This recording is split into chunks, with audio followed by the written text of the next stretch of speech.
नमस्कार, मेरा नाम है अभय राज और निष्पक्ष दिव्य संदेश के यूट्यूब मंच पर आपका स्वागत है।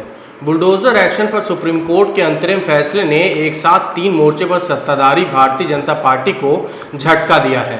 पहला झटका पार्टी की वर्तमान पॉलिटिक्स को लगा है, जिसमें बुलडोजर के जरिए सियासी नफा नुकसान तय किया जा रहा था।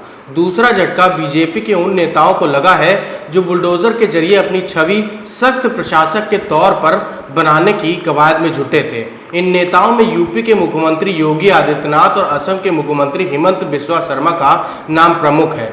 तीसरा झटका प्रशासनिक विफलता छिपाने वाले उन मुख्यमंत्रियों को लगा है जो लॉ एंड ऑर्डर की विफलता से उपजे गुस्से को शांत करने के लिए बुलडोजर चला रहे थे।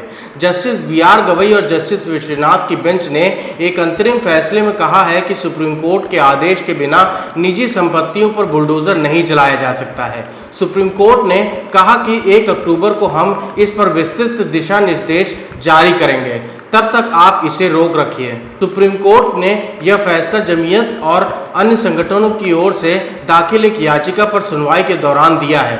याचिका में कहा गया है कि सरकार किसी भी आरोप में पकड़े जाने पर लोगों का घर गिरा रही है।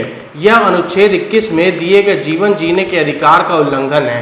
असम हो या उत्तर प्रदेश, राजस्थान हो या मध्य प्रदेश, बुलडोजर का सबसे ज्यादा उपयोग मुसलमान आरोपियों के घर, दुकान या मकान गिराने के लिए ही किया गया है। फ्रंटलाइन की हालिया रिपोर्ट के मुताबिक पूरे देश में पिछले 2 साल में करीब 1.5 लाख बुलडोजर से गिराए गए हैं। इनमें से अधिकांश घर मुस्लिम और हाशिए पर पड़े लोगों के थे।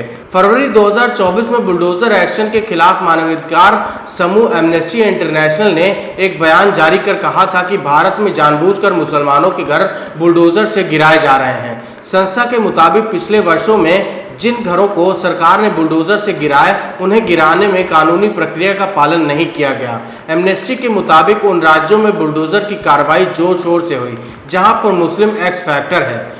कांग्रेस के राज्यसभा सांसद दिग्विजय सिंह ने हाल ही में आरोप लगाया था कि बीजेपी तुष्टीकरण की राजनीति को साधने के लिए बुलडोजर चलवाती है। कहा जा रहा था कि बीजेपी अपने हिंदुत्व को मजबूत करने के लिए स्थानीय स्तर पर बुलडोजर के जरिए मुसलमान और उनके मुद्दों को स्प्रिंग की तरह दबाने का काम कर रही है।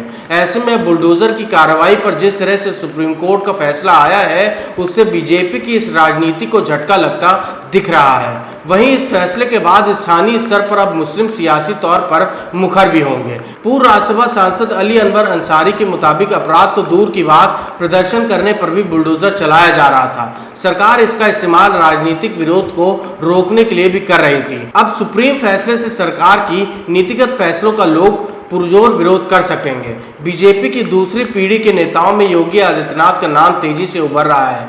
इसकी 2 वजह बताई जाती हैं। पहली वजह उनका देश के सबसे बड़े सूबे उत्तर प्रदेश का मुख्यमंत्री होना है। दूसरी वजह उनके लॉ एंड ऑर्डर के मद्देनजर बुलडोजर एक्शन है। योगी ने बुलडोजर एक्शन के जरिए खुद की सख्त इमेज बनाई है।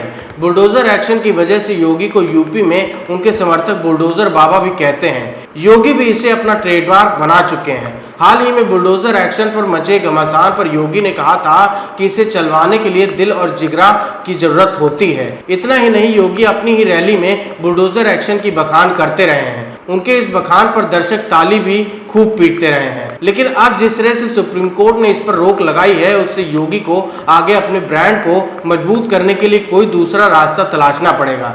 2023 में मध्य प्रदेश के रीवा में एक व्यक्ति द्वारा एक आदिवासी के ऊपर पेशाब करने की घटना सामने आई थी।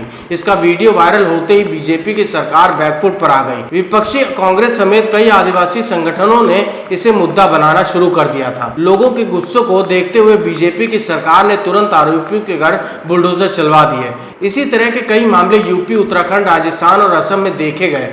दिल्ली के जहांगीरपुरी में भी दंगे न रोक पाने से झल्लाई पुलिस इलाके में अवैध अतिक्रमण को आधार बनाकर बुलडोजर चलाने जा रही थी, लेकिन उस वक्त सुप्रीम कोर्ट ने इस पर स्टे लगा दिया था। यानी कुल मिलाकर बीजेपी शासित राज्य की सरकारें लॉ एंड ऑर्डर से उपजे गुस्से को शांत करने के लिए भी बुलडोजर का उपयोग करती रही है। सुप्रीम कोर्ट के फैसले से भी अब सरकार की मुश्किलें बढ़ सकती हैं। लॉ एंड ऑर्डर की विफलता से उपजे गुस्से को शांत करने के लिए सरकार को दूसरा रास्ता अख्तियार करना पड़ेगा।